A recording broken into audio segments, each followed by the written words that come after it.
I get a lot of messages from pioneers and viewers on this channel, asking about how they can retrieve their Pi Network app from an old phone. Some have asked me how possible is it to install the Pi Network app and the Pi Network browser on another phone without losing their Pi, or maybe they have forgotten their login details. I am going to provide answers to those questions in this video, with a demonstration of how to transfer the Pi Network app and the browser, from one mobile phone to the other. If you are facing this challenge or know someone who is, I strongly suggest that you still around and watch the video.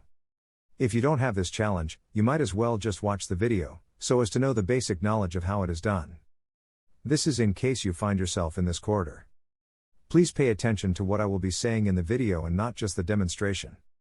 I will be mentioning the things you need to look out for, that might put your Pi at risk while going through the steps. Every step is important as we pioneers face the journey ahead.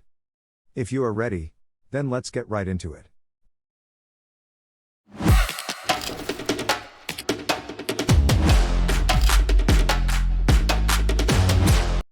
I will start off with the assumption that you got a new phone and you are going to transfer all data from the old phone to the new one.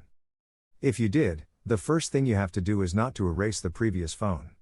I repeat, do not erase the old phone until you do the following. This warning goes to iPhone users, please don't be in a rush to erase the phone after the new one has been updated. The reason for this is simple. The Pi browser is activated by the Pi mining app. When you reinstall the Pi browser, despite the fact that you have the browser configured and also have the Face ID enabled on your old phone, you will not be able to log in into your Pi browser, except through a manual method. So, let's begin.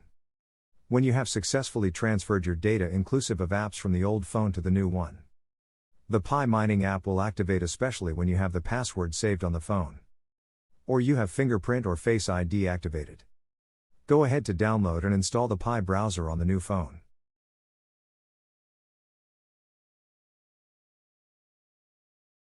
After installation, if you try to log into the Pi browser, you will be required to log in from the Pi Network mining app. That is the way the app is configured. To do this, go to the mining app and click on the menu on the top left corner. Then select Browser. You will be prompted to sign into the browser. Click the button. This will immediately activate the Pi browser, and if you have not installed it, it will immediately begin the process of downloading and installation. Once the Pi browser opens, click on Wallet. You will be required to log into your wallet.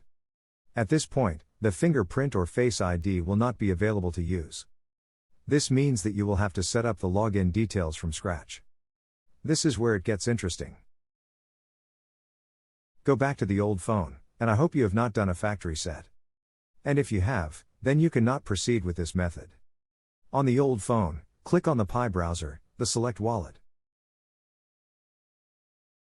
Once you are prompted to log in, do so with the credentials you have or simply log in with the Face ID or fingerprint if you have that configured initially.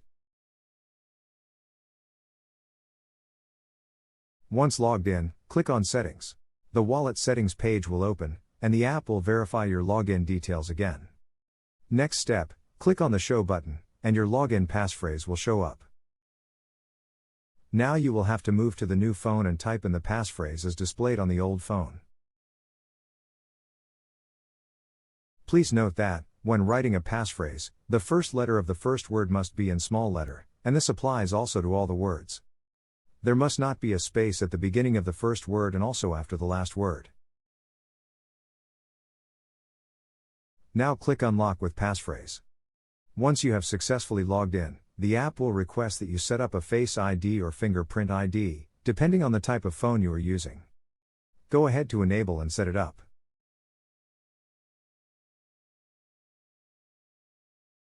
After this setup, log out from your wallet and try logging back again. This time use the Face ID or fingerprint. This will confirm that you did it the right way. At this point, you are all good to go. You can now reset the old phone or delete all data as you wish. Congratulations if you follow through the steps as I explained. And also, there were key mentions within the steps, hope you got them. If you didn't, not to worry. Rewind the video in this time, listen carefully. I hope this video brought value to you. If it did, then give a thumbs up as a thank you note, and if you have not subscribed, consider doing so. This will help the channel grow and keep us afloat to make more videos that will bring basic knowledge to your doorstep. If you have more questions about the Pi network, please leave them in the comment section. If you would also want me to make a video about any topic, you can also leave that in the comment section. My name is Tony, and this is Basic Knowledge. Until my next video, keep mining.